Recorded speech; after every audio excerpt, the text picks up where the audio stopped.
Reverend Father, Jos Alex, Dr. Jos Injadi, Principal, distinguished panelists, respected faculty members, respected guests, ladies and gentlemen. I am really very grateful to the Rajagiri Center for Business Studies for bringing me to this audience today. It's a wonderful opportunity to meet very distinguished citizens of the city and hear the interesting panel discussion that will follow. The theme for today's panel discussion is business and sustainability, principle versus reality. I must honestly confess before you, I am not a businessman. At best, I am only a technocrat. Therefore, the nuances of these business problems and principles, I may not be able to unravel before you very much. But from a layman's point of view, I know anybody starting a business, it is certainly for profit, for his own prosperity, and for personal gains. But he hardly realizes that any business has got social dimensions as well. For example, you take Maruti Industries. They are manufacturing cars. Are they manufacturing the cars for themselves or for the use of the society? Similarly, you take the Steel Authority of India. They are manufacturing steel, but not for themselves. It is for the society at large. Therefore, I feel any business, you start yourself, you work for it, but it has got a tremendous social impact. And that is where ethics, work culture, and organizational values have got great relevance. I'm not able to speak to you from my own personal experience of running a business, but I can share with you my experience of executing a major infrastructure project, which in a way is a business. I particularly refer to the Delhi Metro project. It is a massive infrastructure project, a project of the size not thought of in this country so far, the biggest urban intervention that has taken place in this country. But if you look at it really, it is also a business. That business is transportation, transporting people. That is a business. And what we have achieved, I think, have some good lessons for every businessman, I feel.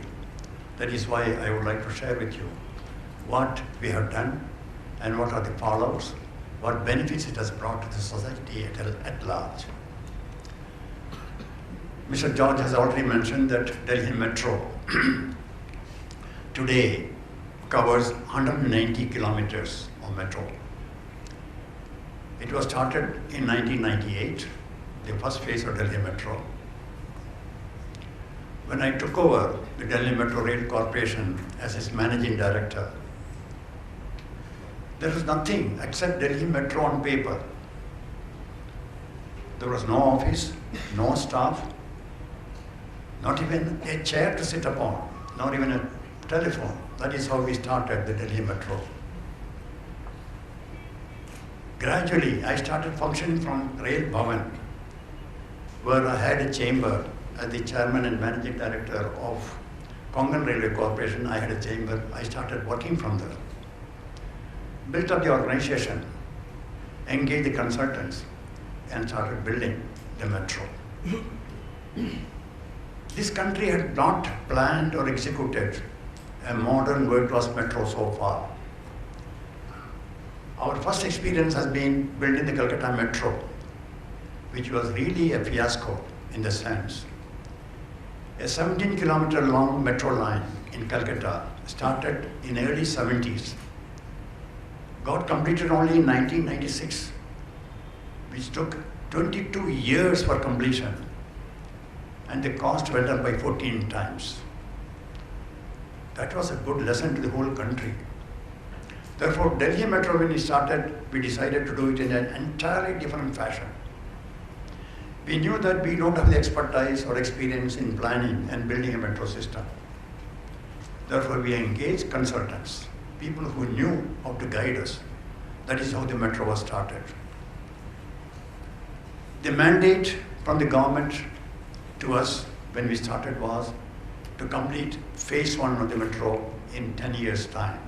Phase 1 was covering 65 kilometers at a cost of 10,500 crores. We were able to complete it in exactly 7 years and 3 months. That is 2 years and 9 months ahead of schedule.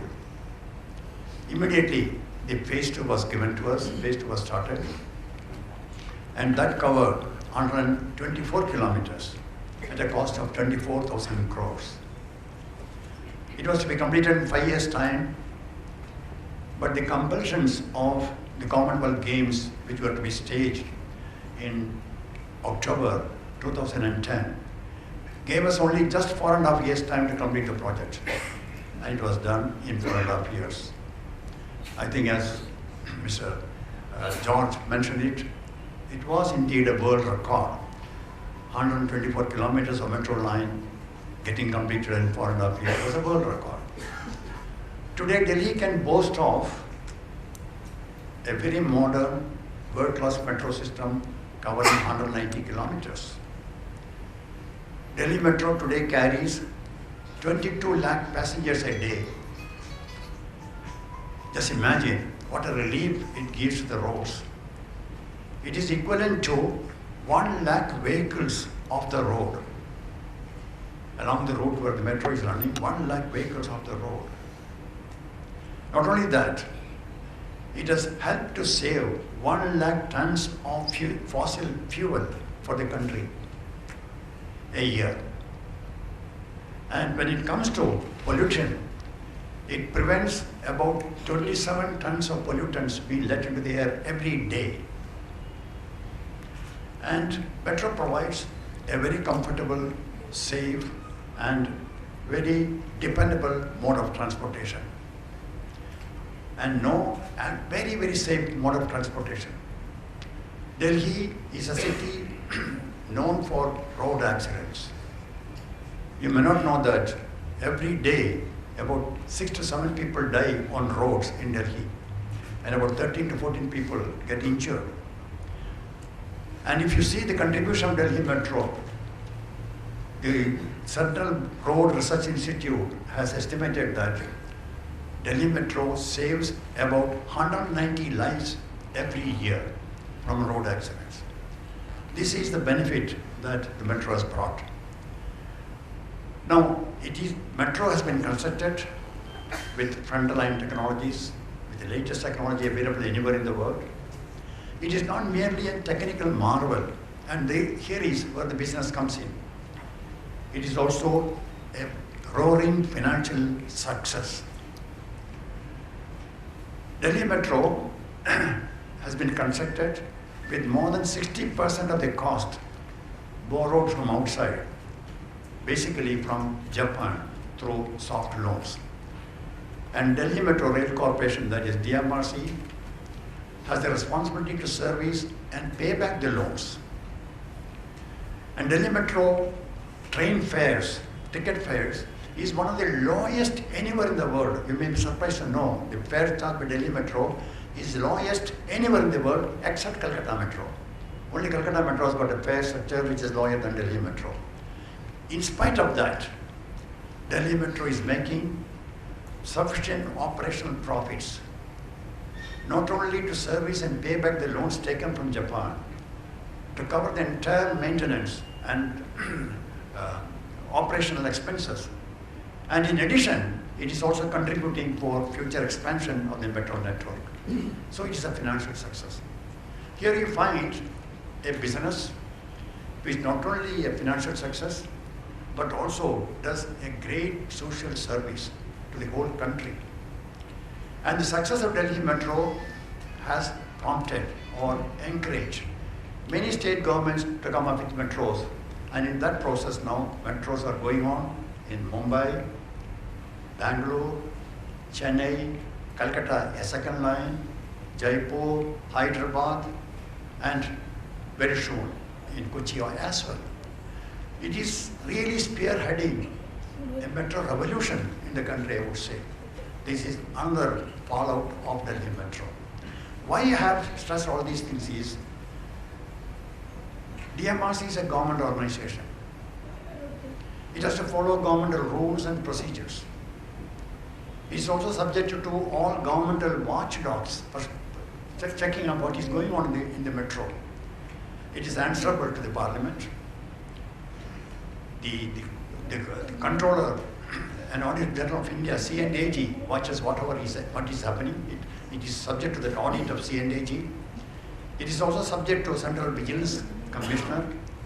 With all that, how is that Delhi Metro has been able to achieve not only completion of the projects ahead of schedules, but making the whole project financially so profitable.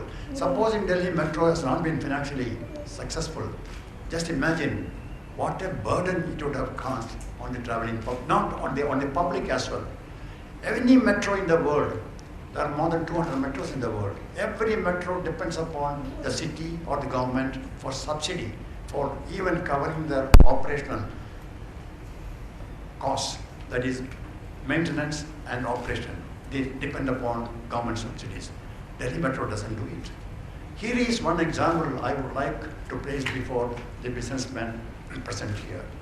How is that we have been able to achieve it? It is only because of a unique work culture of the organization, Delhi Metro, and more than that, the values and ethics that we follow in business. And the organization, the way the organization has been built up, and the ethics and values that we practice day in, day out in the organization. That is how it has been able to achieve so much of result. I think in business, if the business has to be sustainable, it must be firmly founded on ethics and values. I've been discussing with the principal, Dr. Joe Injati, and I was telling him that if you are teaching business in this business school, that alone is not enough. You have to teach the students ethics and values, what they should always preserve, and they should be very proud of. They should be passionate about this, not merely proud of. They should be passionate about what is required to get in the business that they will ultimately enter upon. It's not merely the profit that matters. If you only work for profit, you will have to sacrifice values. As I told you, any business has got a social impact. There is a social dimension. It affects the society at large. And if you are wanting the business to be really sustainable, really successful, you must care for the society's needs, what the society wants. And that can be achieved only if you have the values and ethics embedded in your business practices. This is a message I have to give. I think this is a good opportunity, it's a good initiative that the Rajagiri Institute has started, spreading this message that if you want to be the business to be really sustainable, you have to follow certain principles. And what are the realities? How many people really practice these principles? This is an introspection every one of you should do yourself. Are you really practicing it? as I mentioned, Delhi Metro, why did we fix up the fares so low? I'm not, I don't want to mention that. I've been under severe pressure when I was managing director of Delhi Metro to raise the fares from government office people. Why are you keeping the fares so low? Why did you raise the fares? But we did not do it. We said it should be affordable to ordinary citizens. The travel should be easy and affordable to everyone. I think, and still you can make profit, that is what you are seeing. When we started Delhi Metro, we were not expecting 22 lakh people at this stage of the project life. We were expecting much more. And we were expecting much less. But how the traffic has built up only because the type of service that has been provided. In business, ladies and gentlemen, everything depends upon the type of service that you render to society ultimately. Don't look at it only from your personal point of view, how much profit I'm going to get, what will be my balance sheet. Balance sheet has no relevance, really speaking, this can be easily manipulated. But what are you delivering to the public at large? In your narrow field of business activity, still you find that a lot of things, the society comes into the picture so much. It has got an impact on the society, whatever you do. I think unless you realize this, the business cannot be sustainable. This is the only message I have to give you. Thank you very much. Ladies and gentlemen, a humble request to all of you to kindly switch off your mobile phones or please put them on silent mode to maintain the decorum of the function. Thank you.